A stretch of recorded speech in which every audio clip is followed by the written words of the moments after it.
Jokanyo mag duol mar IBC gikone ochamo muma odhiambo makawuono kabende gintiere koda ting' mathoth maritogi kaluwore ni weche mag yiero kaachiel koda yiero matindo sagi osekalo kipimo ni wadong' kod mana thuolo machuok to bende wadonjo e yiero mar higa mar 2027 ka chenro mathoth gi e thuolo ni oselewo kamoting'o weche mag ndiko jogo ombulu bende nitiere kuonde chung' od buche madirom 6 manyaka sani onge jo od bura kaluwore koda weche mopogore opogore manyiso ni thuolo magin godo nyaka gipangi kaka jokanyo mag kuonde chung' od buchego yudo thuolo mar mondo mi duond gi bende ochop e od bura ka en ting' ma kod pimo godo jokanyo manyien go mar neno ponono ginyalo tayo chenro mag yiero e pacho ka. Opogore gi mano bende kaunti ma Nyamira nitiere masira mar apaya makoch ma otimore ka chenro pod dhi nyime mar nono gima ne nyalo bedo ni okelo ajali kata masira mar apaya machalo kamano. Nyakoro wikopogore koda mano kende bende wach ma jatend piny William Ruto nyocho wacho mar tiyo kod lisasi kuom jogo moyud gi timbe njore kinde ng'anyo pod nyuolo paro mopogore opogore ka ogai mar ODM Raila Odinga okwero wach makamano konyiso Ruto ni piny Kenya kidek chomo kuonde ma pinje mamoko mane orem luwo chik nodhiye ka owacho ni ok en gima kare mar chiwo thuolo ne obila mondo ti kod risasi e kinde go mabende gi nitiere ng'anyo ko wacho ni piny Kenya nitiere koda chik kendo nego bed ni mako jogo ma oyud koda timbe njore e thuolo no duto. Nyakoromo gi kotero koda wach mar ting' mar IBC wabiro bedo koda wendo Mano Meshak Odede mabende en jalony e weche mag telo mar mondo mi okolno matut ni to Ethekon mabende en jakom manyien mar IBC nitiere koda ting' machal nade en kod lange ahinya motelo ne yiero mar higa 2027 magi e moko weche ma wamiyo pek.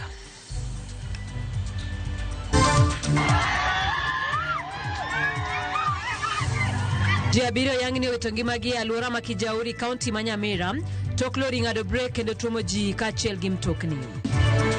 Having been appointed the chairperson of the Independent Electoral and Boundaries Commission, you, the IBC, must earn the trust of the people through your conduct. Ogai mar doho Martha Koome okwayo jotelo manyien mag IBC mondo ne ni oduogo geno jo Kenya kuom duol no. For the sake of this country, retract your statement as the president of this country, otherwise you will increase fatalities. Even that statement of saying kwamba ushoot mtu kwa mguu bado inaweza kuua mtu. Jotelo mopogore pacho ka medo seyo jatend piny ewi wach ne joma ng'anyo makwalo mwandu onego go risasi. Igani kende wasewito pipes mokalo 600 pipes gi fittings. Yudo kantie pipes mag chuma gi gik mochomgigo ma jomoko ketho. Ji adek osemaki kinde apedha ne jogo ma itudo kod kuo mar odundu mag pi ma olos kod chuma e kaunti ma Migori.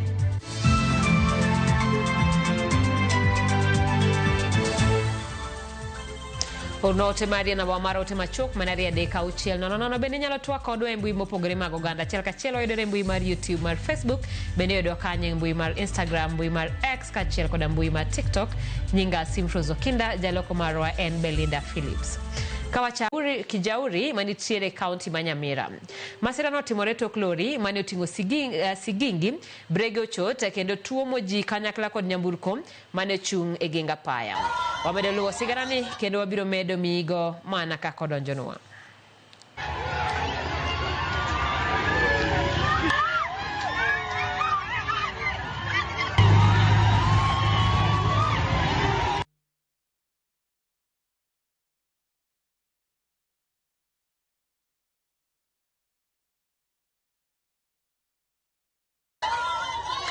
Kopogore koda mano en ni kwan joma osewito ngimagi kaluwore kod ng'anyo mar Sabasaba sani koro osechopo ji 38 kaluwore kod lipot masani ma ochoponwa mar Kenya National Commission on Human Rights. Kamano bende ji maromo 130 medo yudo thieth e miechgi kata osiptende mopogore opogore pacho ka. Thoegi gin Aboro Kiambu, Nairobi ji 6, Kajiado ji 6, Nakuru ji 4, Kirinyaga ji 3, Murang'a ji 3, Embu ji 2, Meru ji 2, Laikipia ji 2, Nyandarua ng'at achiel kod nyamira ng'at achiel. Kuom jogo mowito ngimagi, 2 gin joma mine, 2 nyithindo, ka thothgi gin rowere bwo higni 25. KNCHR, LSK, IPOA kod IBLU osebedo ka konyo timo nonro mag bero, ka kuom bero 15 mosetim, 14 nowito ngimagi kaluwore kod lisasi moting'o nyathi manyako ma jahigni 12 e kaunti ma Kiambu. KNCHR dwaro piny owacho mondo okaw ting' mar siro familiago kendo kas nonro mar bero mitimo koriw jobero mag sirikal kod mag familia, kendo ok owinjo okwa familia go omenda moro amora.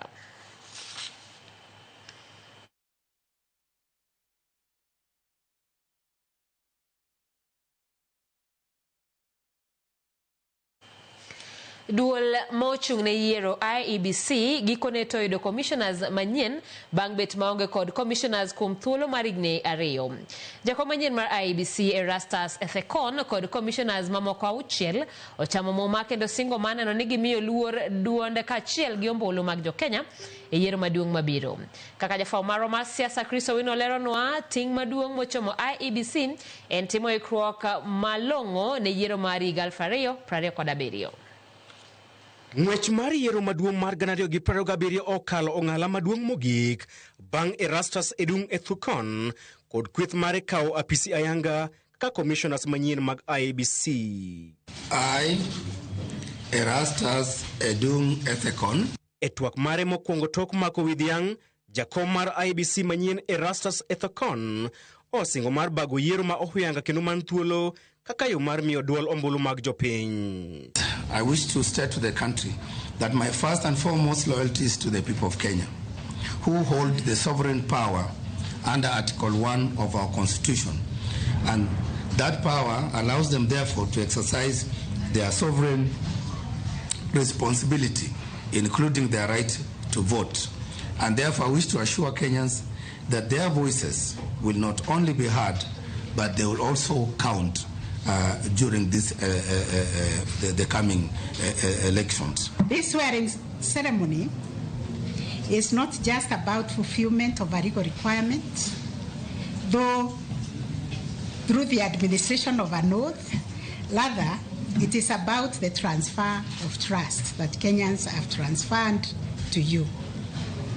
In you now resides the solemn responsibility to safeguard one of the most sacred rights in our Constitution, the right of every Kenyan to participate in free, fair, and credible elections. Gilony malongo mar osigo mapek ma oliero e tokgi, osigo ma osegoyo piny jokombe machon mag IEBC, Ethekon okwayo gana jo Kenya duto mondo wuoth kode e twech achiel kendo konyo timo ikruok malongo ne yiero maduong' mabiro. I urge fellow Kenyans that you must show up, you must engage, you must vote, and you must participate in ensuring that we do our job very well for the sake of our country. Gi ote machal gi mar Johana Jabatiso e thim, ogai mar doho Martha Koome osiemo Ethekon kod langi mondo ochung' kar tiendgi e tayo weche mag yiero ma onge yiengore nyakonchiel. Deficit of trust poses a real danger to our democracy, to our national cohesion and our constitutional order. You must rise above this crisis of confidence. More than perhaps any other institution in this season, you, the IEBC, must earn the trust of the people through your conduct. You must always ask how the decisions you make, just like we do in the judiciary, impact on the society. Koome oparo ne commissioners manyien mag IEBC ni ting' margi maduong' en duoko yie mar jo Kenya kuom IEBC kuom tayo tijegi e yor ler maonge yiengore nyakonchiel. Commissioners manyien mag IEBC gin Professor Francis Aduol, Nderitu, Dr. Alutalala Muhwana, Karen Sorobit, Fahima Abdalla, makoro oyer ka jalup jakom mar IEBC kod Hassan Nur. Bang' chamo muma, ting' makoro ochomo IEBC en bago yiero madunde kuonde chung' od buche 5, kaunti 1 kod wards 15. kuonde chung od buche ko gin Banisa, Magarini, Ugunja, Malava kod Kasipul kaachiel kod kaunti ma Baringo. Ting' machielo en timo ikruok malong'o ne yiero maduong' mabiro e bwo higni 2 kende kaachiel kod goro kiewo mag gwenge. E kindeni ma Erastus Edung Ethukon kod kweth mare ochako tich ayanga kaka commissioners manyien mag IBC, ting' maduong' ma ochomogi en timo ikruok malong'o ne yiero maduong' mabiro e bwo thuolo machuok mar higni 2 kaachiel kod duoko yie mar oganda jo Kenya kuom IBC, yie masani obanjore katok opuk kaluwore kod duoko mag yiero maduong' mokalo. Chris Owino, Ramogi TV, Supreme Court, Nairobi. Erokamana Chris Owino. Wadhi nyime kama ogai mar ODM Raila Odinga okwedo wach mar chielo gi magina joma yud kaya ko mwandu kata monjo tesendo bila chik manyocho gol kod jatend piny William Ruto. Raila lero ni piny Kenya itayo gi chik kendo achije duto nyaka chiwne gi thuolo mar lero korgi e doho. Weche gi osir kod kanisa mar Anglican makoro jiwo rowere mondo chung ng'anyo mibago i pachoka. Paro mopogore medo nyiedhore e wi chal mar piny Kenya kotenore kod ng'anyo manobagi odiechieng' rapar ma Sabasaba manoweyo ka ji 31 owito ngimagi, mamoko mathoth ohinyore kod kethruok mwandu matara. Ogai mar ODM Raila Odinga okwedo chik manyocha gol kod jatend piny William Ruto e wi chielo gi magina jogo moyud kod timbe njore e kinde ng'anyo. Raila ogolo siem ni ka wach mar tiyo marach gi obila ahinyo jopiny odhi nyime, to piny Kenya nyalo biro podho mana ka pinje mamoko manoluwo yo makamano. Weche gi osir kod riwruoge makedo ne ratich oganda Mombasa makoro dwani jatend piny ogo bade piny kendo ruch oko wach makamano. Wirani jo ng'anyo sani ngimagi ni akirikiki poni gichagi wuok dhi e ng'anyo. For the sake of this country, retract your statement as the president of this country. Otherwise you will increase fatalities. Even that statement of saying kwamba ushoot mtu kwa mguu bado inaweza kuua mtu. Because there are people who have died out of gunshots and out of excessive bleeding and not being able to be taken to court. Losing over 100 lives in just a year is not something to be taken for granted. We want reports, once all the postmortems have been concluded, to be forwarded to the international criminal courts so that action can be taken. Giluogo duol mopogore kod jotele pachoka mondo wuog oko motegno kendo kwed wach matiyo kod risasi e kinde ng'anyo. Parliament needs to speak about this as an institution. Senate and National Assembly. People cannot get into a threat of being shot directly without any process, and this is what we call extrajudicial action. Institutions like NCIC, institutions like IPOA, judiciary na wote waangalie zile statement ambazo zinafanywa sahihi. We are even heading to an election very soon. Na tunaanza kufanya mambo yanakuwa vile yanakuwa. Komachielo tend kanisa jo Anglican dwaro mondo sirikal okaw ting' mar jogo duto manowito ngimagi e kinde ng'anyo kendo tim nonro matut ne yudo ratiro ne anyuolago. Kamano bende kanisa onyiso rowere mondo chung ng'anyo makamano masani kelo midhiero mathoth e pachoka moloyo kony. Kaka yo mar temo thiro kwede mag dhoudi, sirikal koro jiwo mondo teg duol mar NCIC mondo ked gi jotelo manyayo siasa mag dhoudi kapok ginyak. Jalup jatend piny Kithure Kindiki koro wacho ni ok gibiyie ni piny Kenya onyumre bugo mana nikech josiasa moko onge riwruok mar rito yiero mondo gimi gikaw telo. Kaka Ifidia Kidilero, Kindiki onyiso josiasa makwedo sirikal bende mondo lerne oganda jo Kenya gigo magichano timonegi poni gikaw telo. Koloso e gwenge ma Kiminini, jalup jatend piny Kithure Kindiki omako chung'ni ok gibiyie ni piny Kenya nyumore bugo mani nitie moko kuom josiasa madwaro telo mapiyo. Matimore matin ne seche 24 tok jatend migawo mar arita Kipchumba Murkomen wacho ni nitie jogo madwaro loko loch mapachoka ataro mar chik. President Ruto and this administration will not allow Kenya to descend into anarchy and chaos in the name of liberties and shortcuts by power-hungry politicians who are impatient. They cannot wait for the election. They want things to happen now. Kindiki bende onyiso jogo makwedo sirikal mondo miyo tim kama ne yor kwe, wirani ng'ato ka ng'ato nigi thuolo mar chiwo pache kotenore gi chal mar piny Kenya. Sisi hatuna problem na wale wako na maoni tofauti na serikali. Toeni maoni yenu mbadala, lakini kwa njia ya amani. Sema mtukosoe mahali tumekosea. Usitutishe hapa na mambo ya tamu. Sisi tunashughulika kufanya kazi saa hii, tuko ofisini. kwa sababu kazi ni ya muda, itaisha, hata sisi tutatoka, but we must account for our time in office. Wewe kama ulipoteza wakati wako wakati ulikuwa kwa ofisi shauri yako, me, don't drag me into your nonsense. I must account for every day of my life as Deputy President of Kenya. Korka kore, Speaker Marod Bura Mamalo Moses Wetangula, wachoni kata obedo ni chiko chiwo thuolo mar ng'anyo.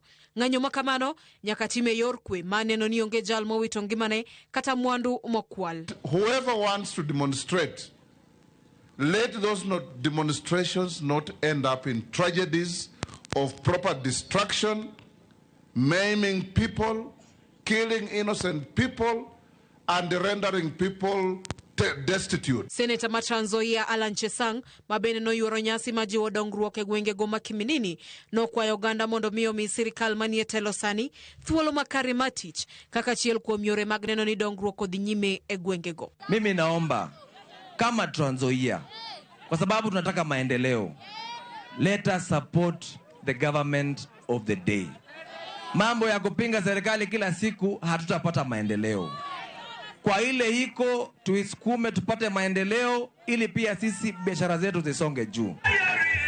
Efinye Kidi, Ramogi TV.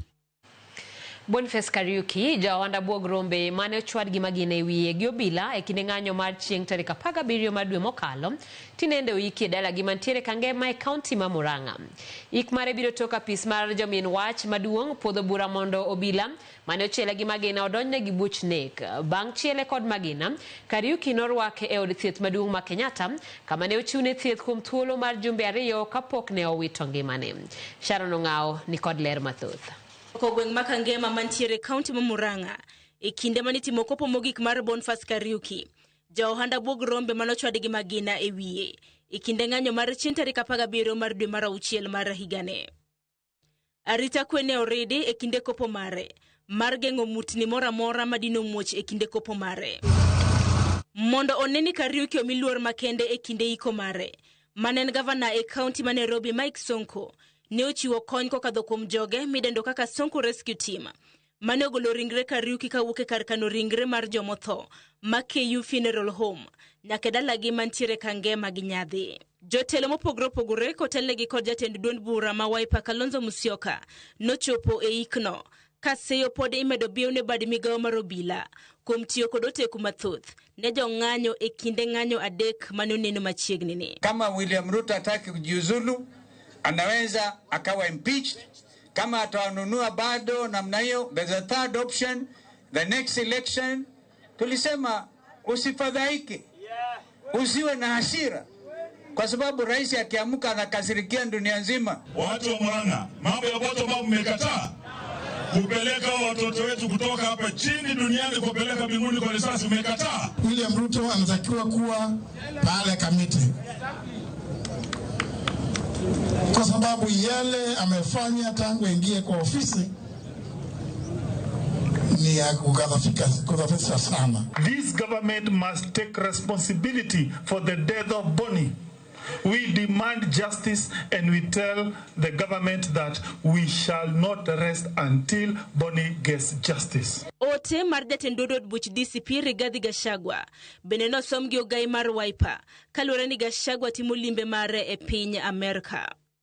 Koloso e kinde ik mar Kariuki, Senator Mabusia Okiya Omtata bendo ramoni jatend piny William Ruto owinjo donjne gi ketho mar nek e kinde ng'anyo koseyo jod bura ma pacho kae kuom remo chwalo ting' mag-gi e yo makare. Na nyinyi wananchi mkae mkijua kwamba bunge limesha tapelewa. Hatuna bunge, msimame mkijua mko kivyenu, kwa hivyo mchukue kura na msimame imara, na mkumbuke vile askofu ametuambia hapa Jubiri. Askofu alisema rubbish in, rubbish out. Ik mar Kariuki bende biro mana bang' apis jamin buche e pacho kae podho bura mondo obila mong'ere kaka Constable Clinzy Masinde Barasa manochelo Kariuki gi magina odonjne gi buch nek. Sharon Ong'ao, Ramogi TV. Weche mamoko en pogruok omienjo e kuku mar duond buche ma pacho ka mong'ere kaka Political Party Liaison Committee e paro mar bago lalruok matut e kind oganda jo Kenya.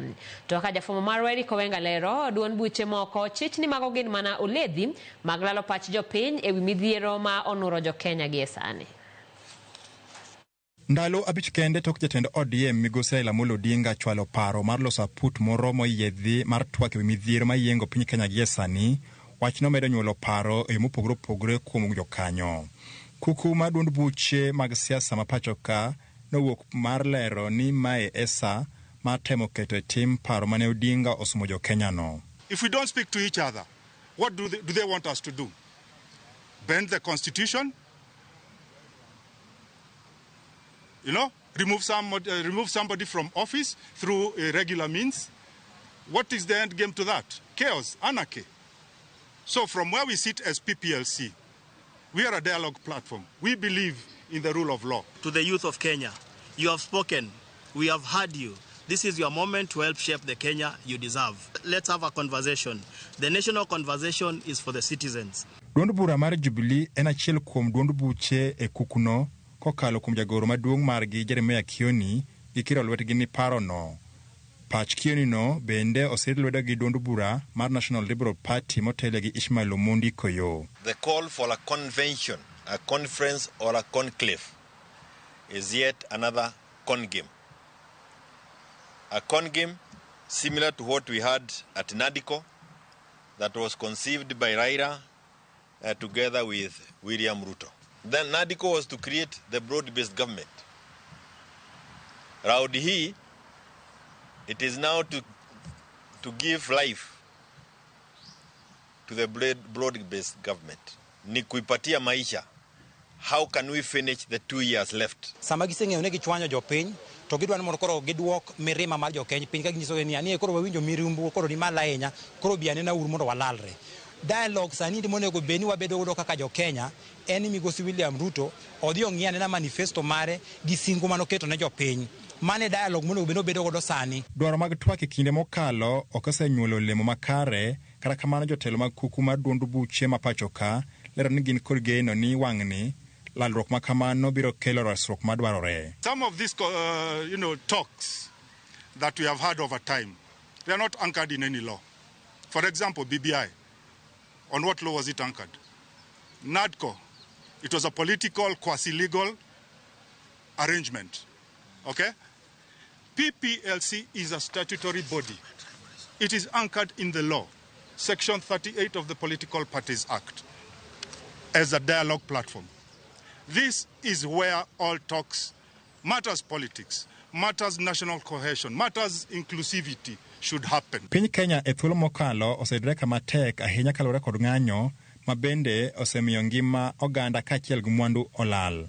I call upon Kenyans to reject anything that cause us to sit together, because if we had any intention of discussing the issues that Wakenya walikuwa wanataka kuziongelea, would have done it at the NADICO. Gima wadwaro kaka jokenya sani en ni sirikal matiyo sani endi owetiyo gi teko mokadho chik e hinyo nyithindwa. Sirikal man sani endi okwer polis mondo wego wi nyithindwa bunde. Onge makosa ma nyithindwa notimo kane gidhi ndara. Gima koro irito neno en lalruok manyien no biro kawo lai mane kata ere kaka ibiro taye kalore ni rowere ma jobag ng'anyo mabende otis kaka Gen Z onge kod jatelo manyalo ywa kata gwel e lalruok makamano. E tielo machielo paro mar twak kaka okang' mar kelo jo Kenya kanyakla medo nyuolo paro mopogore opogore thuruka ka kweth koro pogore e paro to ere olemo ma okang' makamano biro nyago ni jo Kenya. Eric Owenga, Ramogi TV, Nairobi. Report mar Owenga ne metro wa ywe mokwongo chenro en maro imoreno ka otomolo Facebook ka Olum Kingpin wacho ne neno imore from Nyakacho Boch Pacho Imama na Elizabeth Were Narcis Viv James Waringa Wood Waringa mar Rock Siaya neno maler Kandala Eric Omondi Joseph mar Migori Suna Maembes Saba Pacho TV ler ndi weche emathoth Nyakach Pacho mano MC Obongo wacho kamano Mesha Kotieno wacho ni oneno Ramogi ka entiere bondo ka Jamboka Matinya kwar oro Woda Sembo Ndori wacho ni osedonjo Nyar Mwalimu Omundo wacho ni an mana koyugi koni Oganga Pito Kinyi wacho ni entiere dala Simeon Yongo Kisumu dala wan gi aban Jambita kod Jahom Rabondo Mambuta Achiel Kende Alai Prince wacho ni imore Simfrozana no imore makare kan Kindu Bay Junction Gimo makodoga en ni ere kaka jatenda piny wacho ni ng'ato go risasi e tiende. What if risasi oketho tielo no? Muma wacho ni lep en fuoni matin to kokoti kode maber to nyalo wang'o piny. Jatend piny orit lewe. Erokamano kanyo Victor Okinda wacho ni en Rongai Kajiado County ka. Erokamano Wycliffe Doni owacho neno waka intiere Nakuru. Eliza Ogondi wacho ni entiere Takawiri. Ajigo Kulo wacho neno imore ka en Oruga Seme. Kendo weche manyien chopo ne maler gi Pastor John Uma, Chief Coordinator mar Power of Jesus Around the World Church. Otieno Udi mar Nubian Estate Kisumu. Jaduong' Robert Gogo mar Seka Kagwa Kindube kod Ambuki Wuod Bamgot. Nyakora mogi waduo kod twak mabende ne wasingo ni kanyo kotenore kod ting' ma IBC nitiere godo to ka jokanyo mag duol no ochamo muma ayanga odiochieng' ma kawuono. Kik idhi mabor.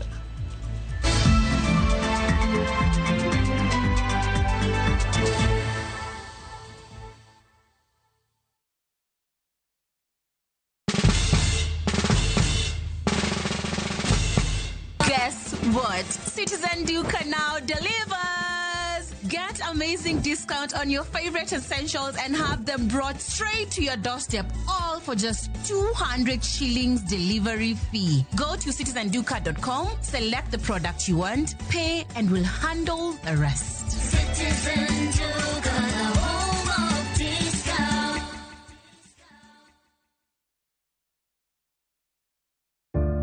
One day, while teaching an oral health care class, I saw a little boy who kept covering his mouth. It turns out he had lost some of his teeth and he felt embarrassed. Now, as a hygienist, a child's smile means everything to me. Every child has a right to smile, and a beautiful smile is a healthy smile, and nothing should ever get in the way of that.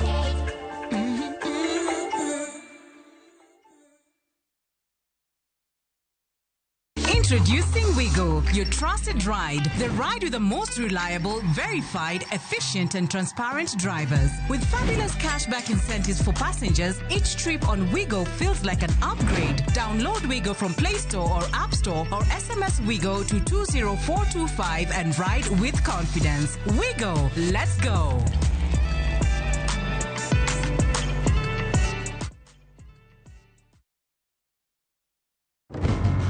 E kinde ma ute thieth kedo matek mar reso ngima oganda, gik ma gitiyogo e thieth kaka sindene, sirenj, pamba, e kind mamoko, kelo midhiero ne alwora. Yugi koseng'adgi to ing'adogi matindo tindo makoro ka gibedo mang'eny to waduoko gibedo matin, koro bedo mayot mar mondo mi wakawgi ka kwadhi witogi e damba kuma iwitogi. Penjo maduong' en ni, bende taka gi iwito yo mowinjore, to iwitogi kanye? It is designed in the landfill systems that those ones will be trapped and collected and utilized or treated further so that it does not harm the environment. Unfortunately, we do not have what we will call the landfills currently. Tudrigi Millicent Adhiambo, chieng' Ngeso, sa achiel gi sa adek otieno, kokelo ni sigand gige thieth tuoyo alwora.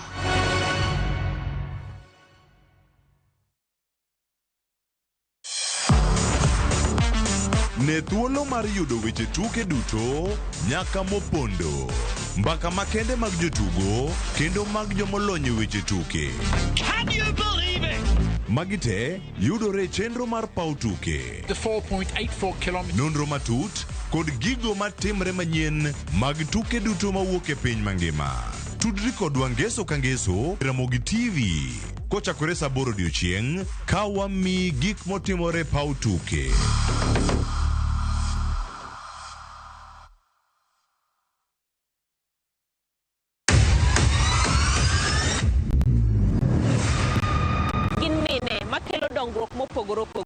Don't speak on our issues as women. Let us be the one to speak. Kaka giketera til, familia koda tijegi. Magitimo gisiso kod lony. As the woman representative of Homa Bay County, this nation is hungry and there is no question about it. Minegi ni etelo. gijiwo kendo gikelo lony mopogore opogore. Mentorship en gimoro ma important kabisa.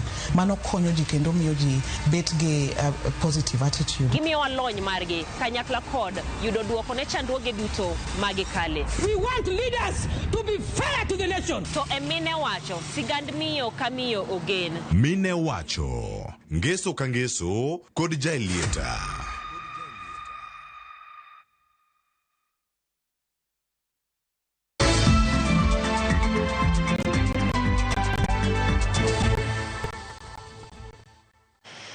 Machiegni kendo nyakaramogi chenro en maroimore wendo osedonjo mano meshako dede mang'eny bende oken wendo e wang'u wadwa ni mondo mi watwagi kotenore koda ting' ma IEBC ni godo. Piny Kenya osebedo kuom thuolo madirom higni 2 ka jokanyo mag IEBC onge gimano ong'iko chenro mathoth mag yiero matindo, chenro mar ikruok ne yiero kaachiel koda weche mamoko mag kiewo ma en ting' ma IEBC onego bed ni timo. Odiochieng' ma kawuono gikone koro IEBC ni kare entie koda jakom mare en gi commissioners mage, jakom bende oseyier kawuono manyiso ni tich koro chakore. Meshak machiegni adwa mana ni mana gi ng'wech wang'eni kuonde chung' od buche 6 gi kuonde ma bende koro kombe mag MCAs onge kod jokanyo. Wadong' gi thuolo ma okrom kata higni 2 mondo wadhi e yiero machielo. IEBC ma koro ni ofisane chako gi kanye? Erokamano Sifros. Kang'iyo tich ma IEBC dwa bedo godo duol mano los manyien ni ok en tich ma kawaida, bende ok en tich ma biro chalo gi duonde mamoko mosekalo chien kacha, nikech gidonjo e sama mokwongo piny Kenya chalo gimomer tagore ataga, to gin bende lweny ni gidhi bedo diere tir nikech nyaka gitem mondo giyud support kowuok duond buche ma nie parliament to gi moko maonge parliament, mondo ji te ong'e ni ka ji dhi e yiero to duondni nigi teko kata gin gi yie kuom duondni ni nyalo deliver election mowinjore. So namba 1 ma test midhi tim e by election miwinjo kiwachogo kuonde od bura 6 man nonogo to gi MCA ma idhi yiergi, nikech gin idhi tim yiero margi by election margi e sama siasa ni e fever pitch, nikech sani ng'ato kaka for example jatend duond bura mar DCP yawo chama ne machiegni, onyalo dwaro ni kar kuonde od bura 6 gi odhi oyudie mbunge mokwongo kata wabunge mokwongo mondo obed gi duonde ei parliament. Omiyo dhi timo juu chini mondo oyud kaka onyalo yombo. To jal manie tich machalo William Ruto bende biro dwaro ni mondo tigi opportunity ni mondo nyis ni chama pod otegno, chama pok olwar kata joka nowuok. To kata ODM bende nitiere kuonde ma kuonde od buta gi nitie ma osebedo traditionally meke ma ok ginyal gombo ni mondo gilus, kaka koro kamane mane osenindo mondo were nolali. ODM ok nyal dwaro ni mondo kanyo dhi ne ng'ama chielo. To bedi paro ni thuolo nitiere madhi romo gi mokwongo ng'eny nyaka giket thuolo ma nitiere gazet, nitiere thuolo mane gichiwo, alafu kot pogore gi mano nego beni gichiwo tarik ma yiero makamago matindo nego beni timore.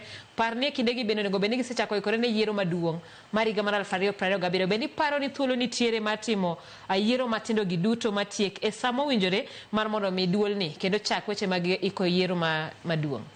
Ok gidhi timo yiero matindo gi kor ka gichako ikore. Yiero maduong' ema important mogik. Gichako ikore ne yiero maduong' no sani nikech gisedeko. According to gik machalo report machalo Kriegler report gi nowacho nwa ni yiero machal kamagi onego bed ni chako ikruok gi kodong' higni 2. Nikech wan gi yiero ma ponde rach, nikech wayiero ji 6 in one election. Gwenge moko kata pinje mamoko onge gi yiero bila ma wan go. Kiyiero MCA nyaka president gin ballot papers 6. To wan gi more than 30,000 polling stations. Yiero maduong' nyaka gichaki ikore ne sani. Koro gima ginyalo timo kaka commission, nikech gin commissioners 7, ginyalo keto commissioners moko timo pango wach mar yiero matindo kamoko kuomgi chako ikore ne yiero maduong'. To ok ginyal we ni nyaka gitim yiero matindo gi magitieki. Koka mano ok gidhi yudo kata time matin. Already we are late. Okang' mokwongo ne yier ne ikruok ne mar yiero maduong'. En register. Nyaka gikwong ging'e ni register mane duol mane othich oko ka oweyo en register matiyo maber koso nitie gik nikech kanyo ema pend wach nitie. Kanyo ema bende ji mang'eny ong'e ni ng'ikruok mar yiero chakore nikech kionge gi register malong'o kata koro idhi e yiero tikia ni ng'a gi ng'a manyalo go kura ka to gi ng'a gi ng'a mok nyal go kura ka bedo matek. Koro namba achiel nyaka gikwong gi clean register no ma gibed sure kaka commissioners ni register no ler en gi jomo winjore joma osegol. To namba ariyo nyaka gikel ne jo Kenya opportunity mar ng'ado kura nikech koro Gen Z manoko kagi moko kuom gi ne pok okawo kura, moko no turn 18 kane pok bang' yiero mokalo. To e sechego pok no kel gimiluongo ni mass voter registration. Koro ne inyalo ng'ado kura maybe a constituency to ok en gima noyangore ne jo Kenya malach. Koro sani namba achiel nyaka either gikwong giter ji ma kawo kura mass voter registration kaeto gi clean register kabisa ma giwach ni magi jok mane nitie magi jomo kawo manyien total wan gi makama. To gima lich ma kendo nyaka gitim bang' mano en dwaro ng'eyo nikech nitiere conversation kata wach moro ma pok wawuoye chakre ne 2022 election timre. Kane duond cha okelo result ne giwacho ni Raila ne nigi 6.9 Ruto ne nigi 7.1 to ng'eny jo Kenya nokogo kurano 8 million ma should have been the majority ne okogo kurano. Gino nengo chand chuny duol matayo yiero mar IBC ni ang'o mane rach momiyo jogi nokogo kura nikech magi e jok ma samoro dino o make the final decision nikech gine mane gin majority out of 22 million only 14 voted kaeto 8 million ne okogocho. 8 million gi should be the biggest camp compared to camp mar Raila gi camp mar Ruto. Gine magi to onge ng'ama osewacho wachgi kata gimotimo gi nyiso ni IBC onengo koro kel voter education malong'o manyalo miyo jok manoling mane ok odhi kura ka bed gi dwaro mar bire kura mabiro ma 2027. Erokamano nya gima duong' kata winga maduong' ma wayudo ga jokoga tije mang'eny e pacho ka en budget. Sani mang'eny ni komenda manyien osechakore kapok ne ochiwo omenda maduol ni onego bed ni tiego nikech chenro duto makoro chan dhi dwaro omenda mokwongo. Ere kaka kapo ni en supplementary budget onego bed ni kele sadi to bende kama wantiere ni omenda no dhi yudore chon mondo mi IBC ochak tijene.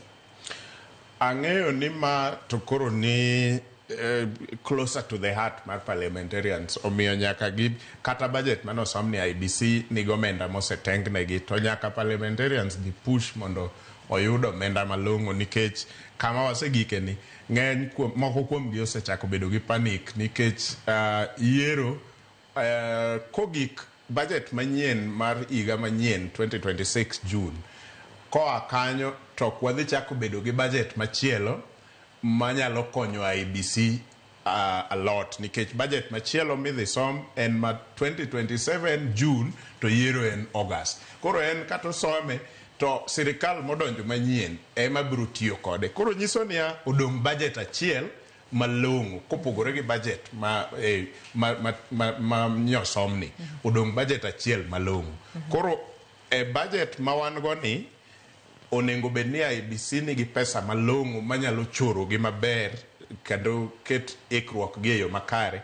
Kaeto budget ma 2026 onengo koro giyud matieko gi nyaka yiero nikech 2027 to en budget ma idhi tigo e sirikal machielo. Erokamano nya wach machielo kopogore koda weche mag yiero wang'eyo ni IBC bende nitiere kod ting' mar kiewo kendo wang'eyo ni chik bende wacho ni ponono ni keto kuonde chung' od buche manyien onego bed ni magi timore dweche 12 motelo ne yiero machielo to wang'eyo maber ni en kiewo mano onego bed ni osetim gi e sani bende thuolo no pod nitie. esechegi to logistically okane konyalore mondo mi gitim boundary delimitation magi chak gitim by elections matindo gi yiero matindo gi magi prepare malongo for general election to wang'eyo waneno kaka piny ochako chwakore ni Kenya ni marwa, we know it. Kako chako chwakore ni okane kama dhi kuego mbele ka, so nyiso ni wadhi gike election man gi voltage mamalo to kapar ni IBC nyalo yudo thuolo nikech gima chalo boundary okinda wenyisi gima chalo boundary delimitation dwaro no tim sama country is very sober nikech kanye ma yuarruok bende nitie nyalo chik nyalo dwaro ni mondo constituency ni kata karod bura mari oriw gi machielo nikech okumit threshold to kanyo nyalo kelo lweny nikech ng'ato ka ng'ato ok bi dwaro ni mondo kare ogol ng'ato ka ng'ato biro dwaro ni kare otimre nade obedie mana mikingo matindo tindo ka ng'ato dwa yudo mare manyien ema ji biro yie nikech samoro an gi dwaro mar ni ko ng'at cha nyo chanda koro sani ko king matin owena kora koni to koro an ema biro bedo jatelo koni mano kende ema gibiro yie to gima bende IBC sani nyaka ng'i malong'o nikech auditing mar IBC ok ang'eno osechalo nade to omenda malach makore lach osebedo kadhi outsourcing gima dho ngere luongo ni outsourcing mar legal services. IBC pesa magichulo okinde kata lawyers mayalo buche bang' yiero nyalo chopo according to report manokalo chopo 4 billion plus.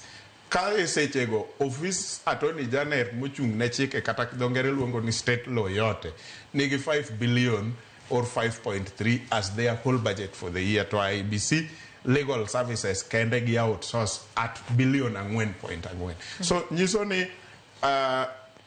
nitie gima rach e yiero cha momiyo watiyo gomenda makore lach mondo wayud legal services bang' yiero. Magi kuonde ma IBC manyien nikech magi jo team manyien. Wa hope ni ginyalo chako on a fresh note magi reduce gik makamago mondo gibed gomenda moromo timo gik mamoko. Mana kara dhogine mana da piny ni to en tim maber machalo nade ma jokanyo manyien owinjore kopi kowuok kuom jokanyo machon to gin timbe mage ma bende ne omiyo jokanyo machon samoro ne ok odhi maber makoro kom masani kara jokanyo masani onego kik donje bugo makamano. Onego bed ni gima maduong' mogik monego bed ni IBC masani avoid kabisa en gimoro amora manyalo kelo to ni IBC ma wan go kata duol matayo yiero oyiengore konchiel. Mane gima onego gidilgo to naneno ka migosi Kalonzo Musyoka osechako ni nyorcha noneno kamago State House akiani ne en kuno en bet akiani ne en gi okwach kichne moko iye kuno donge ni wicho kowacho nyo bedo kata publish ni en nyo neno kamago State House. Gik makamago kochakore sani to nengo bed ni IBC dilgo sani kik giwuondre ni mago siasa wan gige jo siasa nikech kanye magidhi gago marach gigi chakore to giling to kopo ni samoro uluongo gi kata ute fwambo kama to giwacho dismiss easily ni gin ok gigo siasa gin kanyo gionge to jo siasa medore onengo gi face gigo head on to giwach ni mate gima timore gima kamano gi disapprove jo siasa ni gino onge nikech ka ok gi disapprove to wakao kaka jopiny wakao mar jo siasa cha ni adieri nikech ibro penji ni be ni winjo ka gikwer donge no wacho yes to be ni winjo ka gikwer ne ok gikwer koro ochakore kamano ok anyalo ng'e evidence ma Mheshimiwa Kalonzo nyalo bedogo but no sechako koro gi kabila go nengo gitamre gima no hinyo kata duol machon en ni kata mana wach kamago kano mak jomoko inyalo paro kano mak jomoko e airport wach no nolal kanye ne Chebukati odhi e press gi DCI to wacho nwa ni gise loso wach no to ko wach ne jo Kenya ni wach no los nango koro bang' yiero koro neno traces mag gik moko machalo kamago to koro jo Kenya wacho ni yiero ni ne ok ler koro gik makamago nengo gidilgo kaka no mak jogo no nengo bed ni nyiso jo Kenya kendo Chebukati mano telo ne gin mono nengo bed ni nyiso jo Kenya ni jomo mak gin joma kama to waseduokogi. Ne ok wang'e kuma jogo nodhiye, gin ne gibiro me press to ginyiso jo Kenya ni wachno giseloso, to wachno olal gi kanyo. Koka bang'e ichaki wuok. Gik machalo wach mar server, onego watiek mbak server. IBC manyien onego make sure ni server ni nono. Nikech wasea gi wach server ya IBC machon mara sana. Wabiro gi IBC mar Chebukati, pod wach server ni ania tie. Server ni kaber, to nengo bedo hosted. Ka inyalo paro moko mane ridiculous e Supreme Court kiwacho ni jo France pod nindo. Gik makamago ema golo geno mar jo Kenya kuom duol matayo yiero. Ere kaka dang' iwachnwa ni watimo yiero mar a sovereign country ka Kenya, to jok moko ni France emong'eyo gima ni e server no gi kaku yier wan wakia to waonge control over it, nikech kagiamwa ni gidhi nindo to giloronu. Koro dine gilornu kapok olandi yiero. Adwa ni mondo watieke kaka ja Kenya. Ang'eyo ni ok inyal iwacho ni kik ing'i ng'ato ting'adne bura kapok ineno tich mare. Waneno jakom Erastus Ethekon mana kitieko bende ineno ko winjore gi tayo kata ting'o wiliech ma en yiero ma pacho. Adwa ni ing'ade matin nikech sa orumo. E sama ne gidhi mbele jok mane miyo gi penjo ka nono ng'eyo gi kuom wachni, apa ni Ethekon notimo maber. Kendo jo Kenya mang'eny kwanata malo maduong' noyie ni en gi ng'eyo mar gimidhi tim. To duol momiye bende nigi ng'eyo. Ng'ato kaka Professor Aduol nigi ng'eyo malach, nikech kata e interview nodhi maber kendo ji mang'eny ne paro. Nitie jok manowacho kata no apply e gine mar chair. So aparo ni en gi duol motene maber man gi ng'eyo. To kata nyadendi matin mane gi yiero ni mondo bed deputy, en gi ng'eyo moromo e tieng' manyasani. Omiyo okane ka an gi to kuom duolno, mak mana ka giwe weche moko pilore manyalo miyo jo Kenya geno gi rumo kuom duondni. Erokamano ahinya. Erokamano kuom thuolo mari. Nekoromo gimane thuolo mane wan go network ma kamano ka bende wageno ni duol manyien kata jokanyo manyien mag IEBC biro timo tich maber e weche mag yiero matindo to moloyo yiero maduong' mar higa 2027. Ka kamano nekoromo gi wakawo yweyo machuok, kik idhi mabor, pod waduogo gi weche mathoth.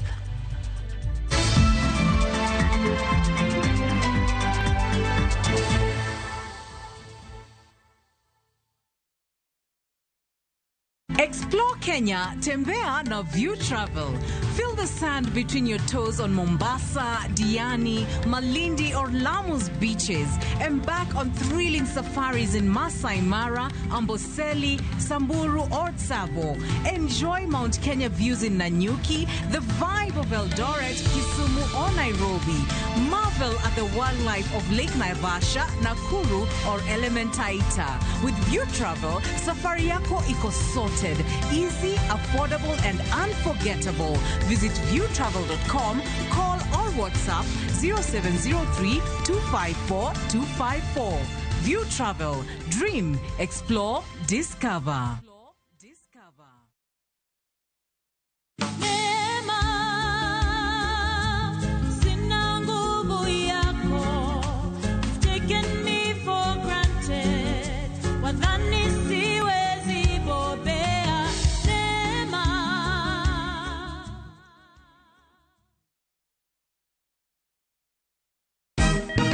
Siku njema huonekana asubuhi. Kabisa Anwari amangana gao. Seti him. Chamige. We museo. Kenya nzima tunasema jambo Kenya.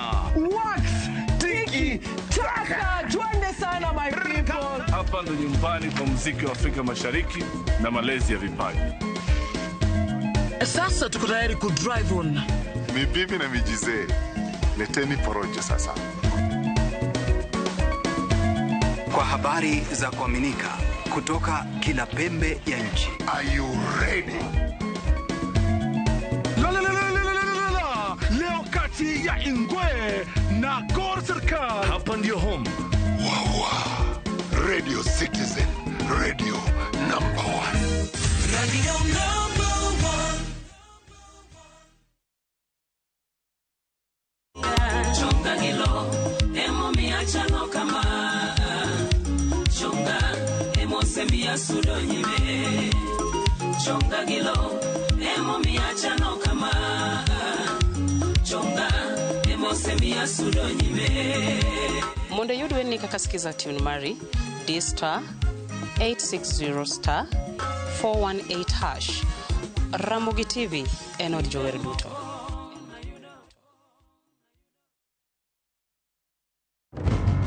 E kinde ma ute thieth kedo matek mar reso ngima oganda, gik ma gitiyogo e thieth kaka sindene, sirenj, pamba, e kind mamoko, kelo midhiero ne alwora. Yugi gi kose ng'adgi to ing'adogi matindo tindo makoro ka gibedo mang'eny to waduoko gibedo matin, koro bedo mayot mar mondo mi wakawgi ka kwadhi witogi e damba kuma iwitogi. Penjo maduong' en ni, bende taka gi iwito yo mowinjore, to iwitogi kanye? It is designed in the landfill system that those ones will be trapped and collected and utilized or treated further so that it does not harm the environment.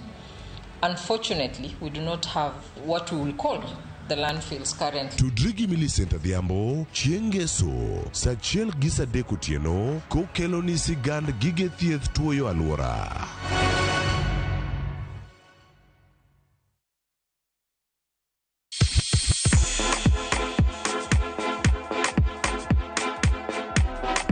Be isei korine miel? To bendi sei korine thumbe mamit manyien manyasani?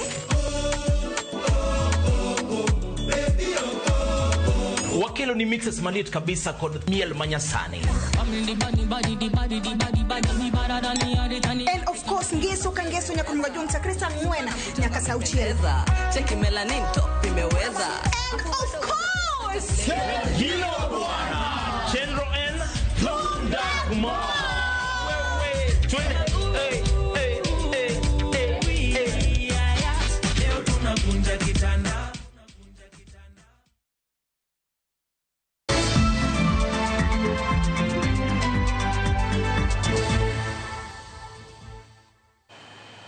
Machiegni kendo kwanji maro madek osemaki e jumani e kinde pedha ne jogo ma itudo kod kuo mar odundu mag pi molos kod chuma. Pedha ma itimo kod kambi mochung'ne KOP e kaunti ma Migori, Migori Water and Sanitation Company. Jafwambo maro e kaunti ma Migori, George Juma, nigi ler mathoth. Ka ochako dwe mar achiel mar higa nyaka dwe mar abiriyo mar higani, kambi ma KOP e kaunti ma Migori, Migori Water and Sanitation Company kata Miwasco, osewito dundugo ma KOP ma nengogi romo 600,000 e lwet jokuoge. Kaluwore kod jataa tije mar kambi ma Miwasco Sam Nyandiga, mae koro oserocho chenro magi ma KOP, kendo bende osemiyo koro giwito pi mathoth nikech pi mapukore ka odundu koro chot. E okang' mar kedo kod jokuoge mag odundu mag pi, kambi ma Miwasco kawo tende kot ndaita kwe e kaunti ma Migori dhi nyime kod timo pedha ne jokuoge mag odundu mag pi. Igani kende wasewito pipes mokalo 600,000 pipes gi fittings. Iyudo ka nitie pipes mag chuma gi gik mochomgigo ma jomoko ketho. Koro jogo kawgi to gidhi giuso nikech gin gige chuma.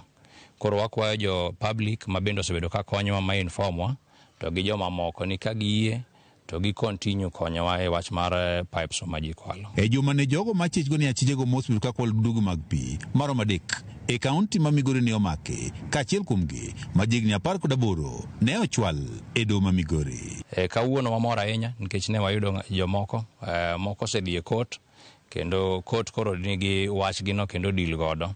Wabro mako ji mamoko, nitie joma bende kwalo pigewa.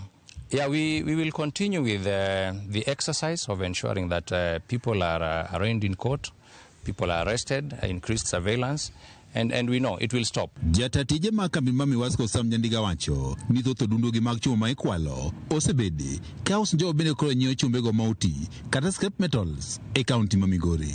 Okwayo jogo mosebedo ka koro nyiewo chumbego ma owiti kata scrap metals mondo koro ti kodgi machiegni mondo koro gimaki achijego. We want to thank the police for helping us, we want to thank the public for helping us, and we're asking people that whenever you destroy this infrastructure, you are disrupting the supply of water within the county.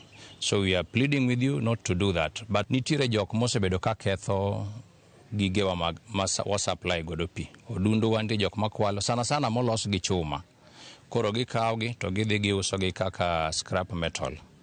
Koro wakwayo jok manyiewo scrap metal kuom ji. Weuru nyiewo pipes mag moa Miwasco. Kendo wakwayo ni kuyudo ng'amo kelo ni gima chalo kamano to nyisowa. Kambi ma Miwasco osebedo ka wito tamalo 43 mag pige ma onego gius ne oganda ma idendo kaka non revenue water. Kaot pogore kod chenro mar timo pedha ni jogo mosebedo ka koro kwal dundogo mag pi e kaunti ma Migori. Tend kampuni ma Miwasco bende wacho ni apedha ne jogo eko ma osebedo ka koro tiyo kod pigege tok chul bende nyaka sani pod dhi nyime e kaunti ma Migori. Malo ji 10 yando osemaki ka otende kod kuo mar pi e kaunti ma Migori, ka bende moko kuomgi ne ogolo fwaye ka moko keses gi nie doho. Lipot yango ni e kaunti ma Migori mangima kwan ute maromo gana biro kod 500 otudi kod pi mar fereji kod kambi mar Miwasco. Kata kamano, mana ute maromo gana 5 kende ema osebiro ka koro chulo pi ma gitiyo godo e dwe ka dwe. Ka bende nondo dhi nyime gimomiyo kwan ute maromo gana 2 kod 500 ok chulo midano mar pi. Juma, Ramogi TV, Migori. Jaod bura ma kaunti ma Kisumu Ruth Odinga osingo tiyo machiegni gi rowere mag Gen Z e kaunti no ikedo gi lwenje mag kit chwech kod nek mag wakeini ahinya to kuonde tiegruok kama osingo chugo centers mag konyo jogo moseroch ratechgi. Kane oloso e kinde romo mane obagi ka tiegruok mag tije lwedo mar NITA e boma ma Kisumu, Ruth Odinga owacho ni lwenje mag kit chwech en gima osebedo midhiero maduong' e pacho ka. Kosiro dwaro mar jatend piny William Ruto mar chako lwenje kedo gi midhiero no e kor gwenge ma Thurka. Owacho ni kuonde tiegruok mag TVET nyalo bedo kuonde nyayo lwenje mag kit chwech, kata kamano bende nyalo ti kodgi maber mar kedo gi lwenje go. Konywando joma tindo bende oyango ni apisi mare oikore mar kawo paro malew mag rowere e neno ni oyud duoko mosiko ne lwenje makamago. At this point, then when you are older, there's no way you can be able to support. And some of the issues that we are going to have, like on gender-based violence, with you, your generation, once you know what we said here, you'll pass it on to your sisters, you'll pass it on to your fathers, even those of you who are here, who sees your father beating your mother, or the other way around. Even mothers beat fathers. It is not only fathers that beat mothers. And that's why, as my manager said here, we should also involve men a lot in these femicide and gender-based violence issues, just as equally we involve the women. It's important for you to know that the buck stops with each and every one of us in the community. Because if a daughter today falls pregnant, for instance, it's not just a problem for that family. This has an effect for all of us. And I'm just here to urge you, girls, know what it means to, when you are being put in a compromising situation. It's now upon us to report each and every case. Don't say that you fear that how people are going to view you. It doesn't matter what people say is behind you. It matters who you are.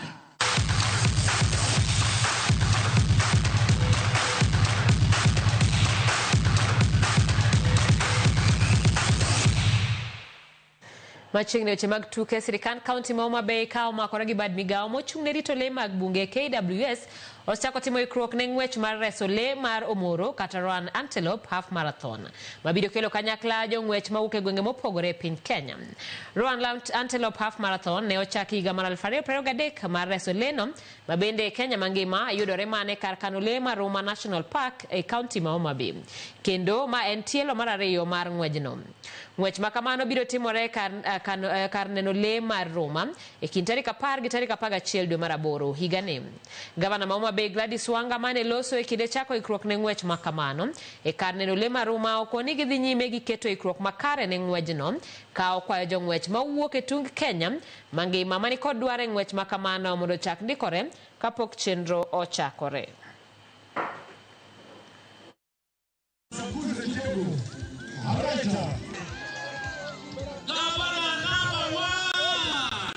It's going to be a very, very beautiful event, and we are starting it.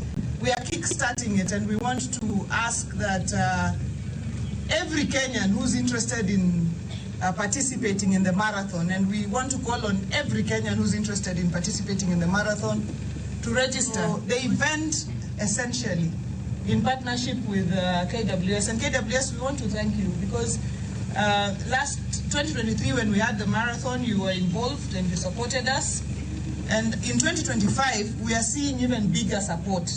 And we hope that we can partner with you and partner also with the Kenya Tourism Board to ensure that we put Ruma National Park out on the map.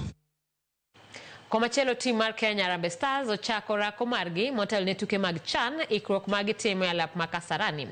Harambee Stars mitayo gi kocha Beni Makathi ochako ikruok margi odiochieng' ma kawuono kendo geno ni biro bedo kanyakla. Kano wuoyo gi jofwambo, kocha mar Kenya Makathi oyango ni gibiro timo ikruok margi makare kageno nitiere ni Kenya biro timo maber e tukegi ma ibago dwe mar 8 higani.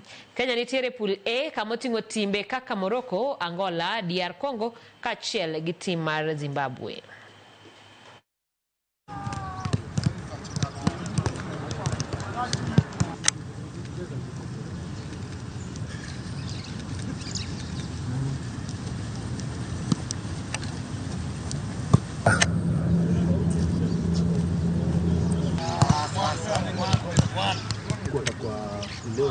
Kesho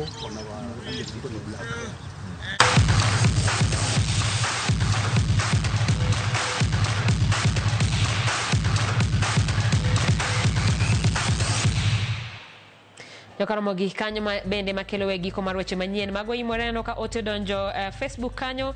Abuja Jamtumba wacho ni watia matek bende aneno kanyo Deno ba umoja wacho neno wakaen game got regea Simfroz ma witi jarodi amor kodi kake kelo weche eyo makare kan rodi kopanye med mana jiwo ganda mosna bwage kod Duncan Odemba nyapara mogedwa ni mondo miwatieke mana gi kanyo erokamano ahinya kuom kawo thuolo mari mar bedo kodwa e chenro ni. Nyinga Simfroz Okinda, jaloko marwa en Belinda Phillips, kakoro thuolo en mar Ramogi Night. Unind maber.